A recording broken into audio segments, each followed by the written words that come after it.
আজ তোমাদের সাথে খুবই টেস্টি একটা চিকেন স্যান্ডউইচের রেসিপি আমি শেয়ার করব।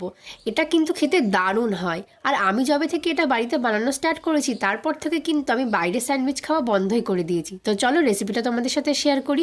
ফার্স্টে 2 পিস বোনলেস চিকেন আমি গরম জলের মধ্যে সিদ্ধ করতে দিয়ে দিলাম। তার মধ্যে দিলাম একটা তেজপাতা আর গোলমরিচ গুঁড়ো। ভালোভাবে চিকেনটা সিদ্ধ হয়ে গেলে আমি 2টো কাঁটা চামচের মাধ্যমে চিকেনটাকে ছাড়িয়ে নিলাম। এবার একটা ফ্রাইং প্যানে সামান্য সাদা তেল দিয়ে দিলাম। তারপর দিলাম গাজর কুচি, পেঁয়াজ কুচি আর কাঁচা লঙ্কা কুচি। এবার একে একে সমস্ত মশলাগুলো দিয়ে দেবো। গোলমরিচ গুঁড়ো, সামান্য নুন, ধনে গুঁড়ো আর জিরে গুঁড়ো। তারপর দিলাম টমেটো সস আর মেয়োনিজ। এইবার একসাথে মাখিয়ে নেবো, তাহলেই কিন্তু আমাদের স্যান্ডউইচের স্টাফিংটা তৈরি হয়ে যাবে। এরকম ভিডিও দেখতে হলে কিন্তু আমার চ্যানেলটা সাবস্ক্রাইব করে দিও, আর ভিডিওটা ভালো লাগলে একটা লাইক করে দিও। তারপর প্রতিটা পাউরুটি স্লাইসের গায়ে আমি ভালোভাবে বাটার লাগিয়ে নিলাম এবং প্যানে সামান্য বাটার গরম করতে দিয়ে স্যান্ডউইচগুলো এপিট ওপিট ভালোভাবে সেঁকে নিলাম। ব্যাস, তাহলেই তৈরি হয়ে গেল আমাদের টেস্টি চিকেন স্যান্ডউইচ।